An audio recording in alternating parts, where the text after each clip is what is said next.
Inseminação artificial, este é o nosso assunto de hoje, com o especialista em reprodução humana, Dr. Alessandro Schuffner. É muito importante que você preste atenção na nossa conversa, porque existem sim vários métodos para você realizar o sonho de ser mãe, de ser pai, de constituir uma família. Doutor, obrigada por você estar aqui conosco. Vamos falar um pouquinho, doutor, das maneiras em que nós podemos realizar esse sonho. Primeiro eu quero conversar com você a respeito daquelas pessoas que já tentaram engravidar durante muitos anos e não tiveram sucesso nessas tentativas. A inseminação artificial, neste caso, ela pode ser um caminho, doutor? Exato. A inseminação artificial, ou inseminação intrauterina, é uma das formas de tratamento de reprodução humana que a gente tem, né, do arsenal que a gente tem. A gente começa, na realidade, a ideia é sempre começar do mais simples, né, que é o coito programado, que a gente chama, né, onde a gente estimula a ovulação dessa mulher, faz com que ela tenha mais de um folículo, um óvulo. Através de remédios, doutor? Através de remédios, né, oral ou injetável. Depois a gente dá uma injeção e faz com que ela tenha uma relação um determinado dia e hora, então a gente ajusta o timing da relação, que é a segunda fase do ciclo folicular, do ovulatório, e depois a gente dá a progesterona, que é um hormônio para dar suporte para o endométrio, para receber melhor esse embrião.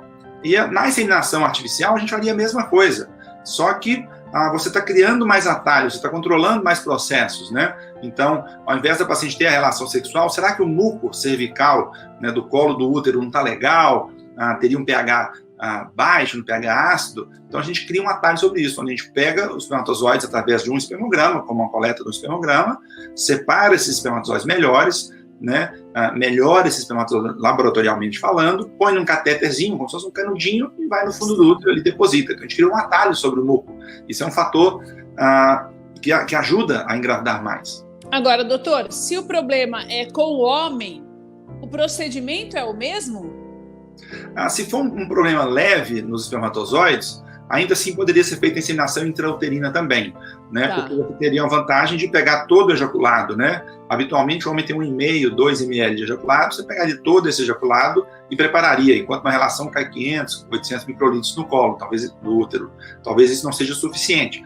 Então, agora, quando é um fator masculino grave, aí a gente não teria condições de nem mesmo uma inseminação artificial, porque a gente precisaria pelo menos de 5 milhões de espermatozoides móveis para uma inseminação, né? Abaixo disso cai muita taxa de gravidez, não valeria a pena, né? Então a gente pensa num fator masculino grave, numa fertilização in vitro, onde a gente vai combinar esses espermatozoides com o óvulo no laboratório, ou então fazer o que a gente chama de ICSI, né? Que é a injeção intracitoplasmática de espermatozoide, quando tem ainda menos espermatozoide. A gente vai injetar um espermatozoide em cada óvulo, e assim obtém o embrião e transfere o embrião. Então a gente cria um atalho a mais, que seria um fator masculino grave, não tem mais. A gente vai conseguir fazer com que essa mulher engravide.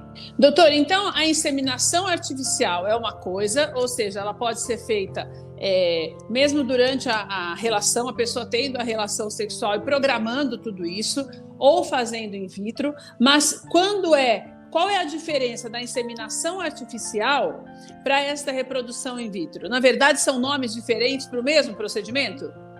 Não, são procedimentos diferentes. A inseminação artificial, né, que a gente pode chamar também de inseminação intrauterina, a gente vai pôr o espermatozoide no fundo do útero, dali ele vai nadar pela ponta e encontrar com um óvulo lá. Formou um embriãozinho, volta o embrião para o útero. Então, dentro da mulher, vamos dizer assim. Dentro da mulher, exatamente. E na inseminação... in vitro, não. A in vitro, ou o bebê de proveta, a gente tira o óvulo do ovário dessa mulher, combina com o espermatozoide no laboratório, né, de fertilização, e põe o embrião pronto. Então a gente cria o atalho sobre a trompa, sobre o espermatozoide conseguir entrar, não entrar, a gente vai colocar o espermatozoide lá dentro se for necessário, quando tem muito pouco espermatozoide. Então tem uma série de controles que a gente consegue fazer, e dessa forma a gente obtém a gravidez. Agora, doutor, nós estamos falando da faixa etária de mulheres que são consideradas dentro da idade ideal para engravidar, de 25 a 35 anos, ou nós estamos falando desse procedimento para as mulheres que hoje têm mais de 40 anos e ainda têm esse sonho e retardaram, como muitas têm feito por conta da vida profissional. É possível fazer tudo isso depois dos 40 anos, doutor? Sim, é possível sim. Claro que a gente sabe que não é o ideal reprodutivo engravidar, como você falou, realmente até 35 anos, mas infelizmente algumas mulheres não conseguem isso, por tudo isso que a gente sabe da sociedade, de trabalho, de achar o parceiro ideal. Aí a gente faz a inseminação intrauterina, a fertilização in vitro. Claro que tem uma taxa de gravidez menor uma mulher com 42 anos do que uma mulher com 30, né? Mas ainda assim existe o potencial, a possibilidade dessa mulher engravidar com um óvulo geneticamente relacionado a ela. Então isso traz muita a tranquilidade para a mulher. Ela vai no processo mesmo sabendo que a taxa é menor, mas ela pode conseguir sim, né? E além disso a gente sabe que medicina não é a ciência exata, né? Não tem o sim, não, o certo e errado. A gente tenta, deixa claro o percentual de chance, né? Em algumas mulheres, inclusive, não acima dos 40, mas já 43, 45 anos, onde a taxa é ainda menor, muito menor, elas optam, às vezes, por uma ovodoação, onde ela pega o óvulo de uma doadora, né? Que não vai ter nada geneticamente relacionado a ela, vai formar um embrião com o espermatozoide do marido e transfere o embrião para o útero dela. Ela engravida, né? Mas não é geneticamente relacionado. Mas, em alguns momentos, essa é a única alternativa que ela teria para obter a gravidez. E elas aceitam, elas curtem e vão para a gravidez. E fica um processo bem legal. Doutor, mulheres que entram, por exemplo, na menopausa considerada precoce, antes dos 40 anos, elas têm que fazer esse tipo de procedimento. A mulher na menopausa já não tem mais produção de óvulo, é isso? Exatamente. Então, a mulher na menopausa é bem claro isso, né? Ela não consegue mais produzir óvulo. Ela já não tem como engravidar mesmo. Não tem mais como. Mas algumas, elas já passaram por tantos tratamentos, né? E já estão desgastadas, e elas querem algo com a taxa de gravidez maior. Elas também vão para a ovodoação. Mas a idade isoladamente não é um fator para você falar, não, você tem que fazer um tratamento de alta complexidade, ou você não vai engravidar. Não é verdade. A gente tem que expor as taxas de gravidez, né? Tem que ser real. E a partir dali o casal decide junto com o médico qual tratamento que eles vão seguir, o que eles vão fazer. Agora, doutor, por que muitas pessoas não conseguem engravidar de jeito nenhum? Que nem a inseminação, nem o in vitro não vinga, doutor?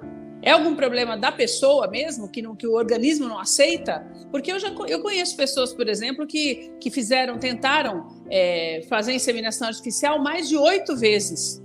E depois desistiram, mesmo por conta do desgaste emocional também, que a gente sabe que traz, né, doutor? Por que tem gente que não vinga, doutor?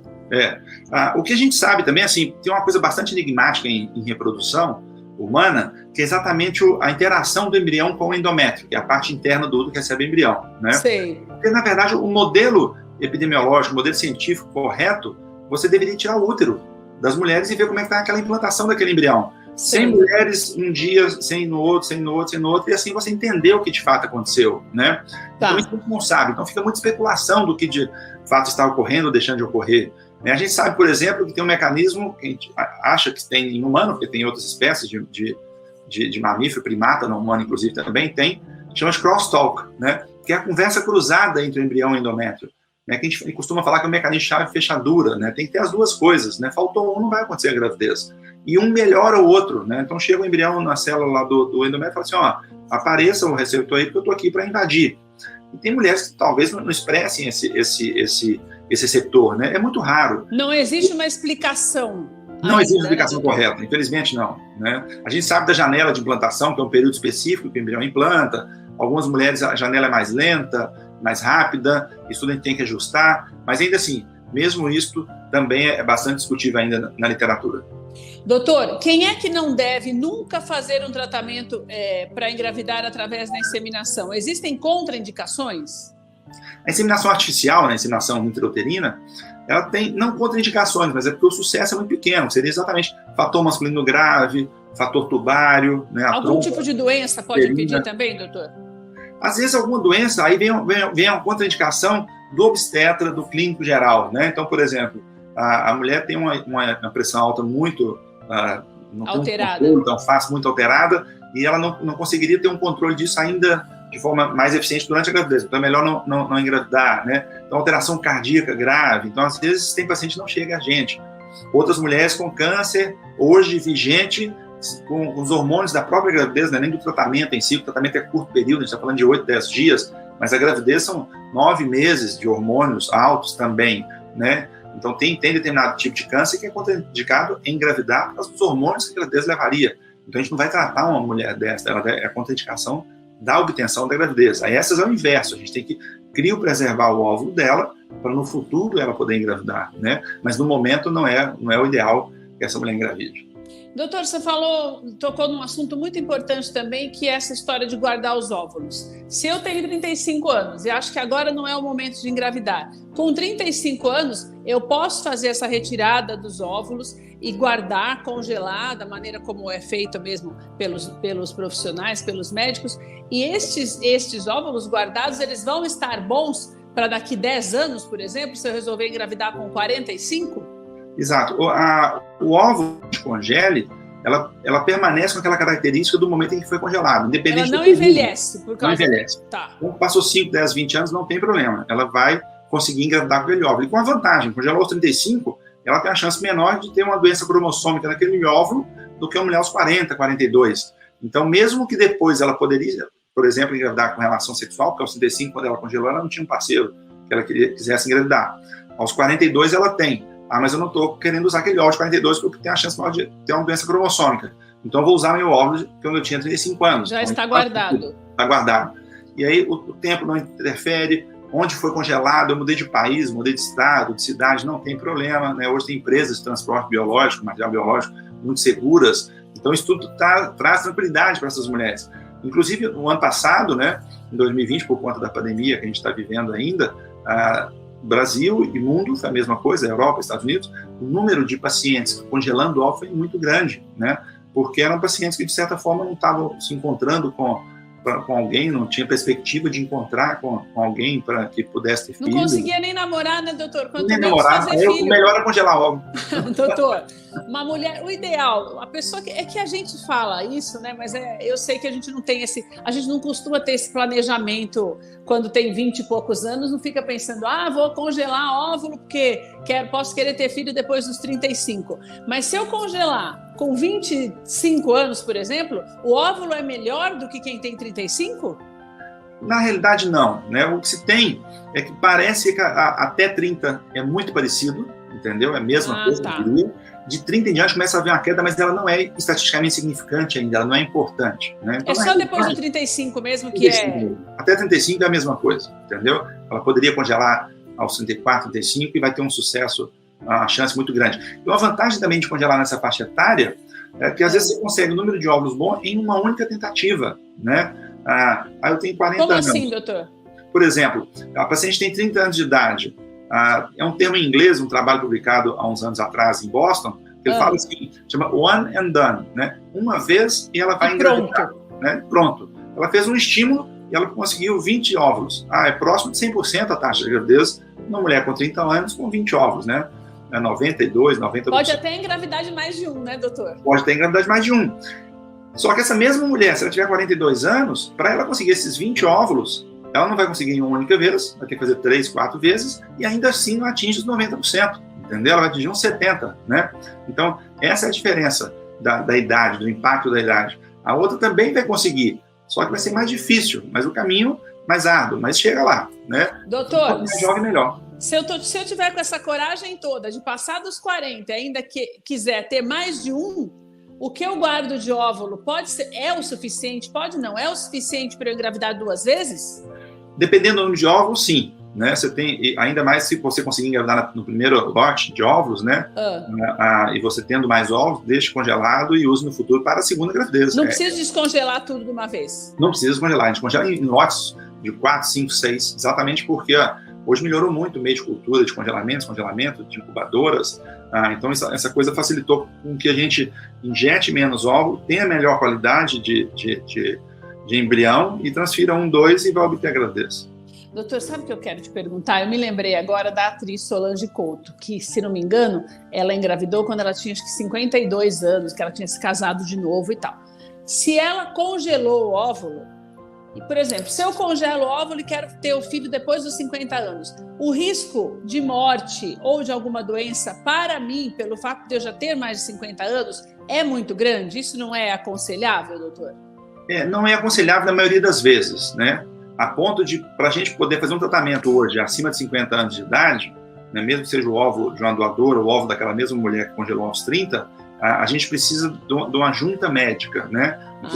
Não é tão simples assim, né, doutor? Assim, né? Não é só o óvulo nesse caso, né? Porque, na verdade, do ponto de vista reprodutivo, Keila, o mais fácil é fazer engravidar, digamos assim, entendeu? Essa mulher vai engravidar.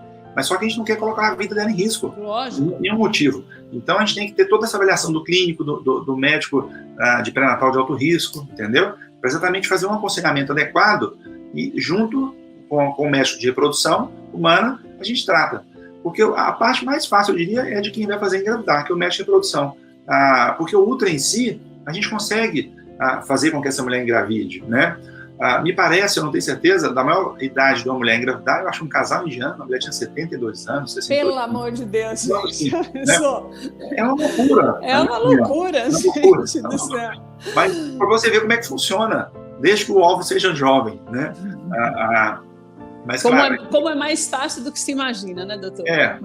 Na época certa. Aí tem que ter cautela, né? Nesse momento tem que ter cautela, tem uma avaliação de uma junta médica, falar, beleza, você quer? Porque a chance de engravidar é muito boa, porque o óvulo é jovem. Hoje, doadora é dela mesmo quando jovem. Então a coisa acontece. Então é melhor a gente ter essa certeza antes de que não vai acontecer nada, e anteceder algum acontecimento e partir para um tratamento posterior, porque a chance de sucesso é muito grande.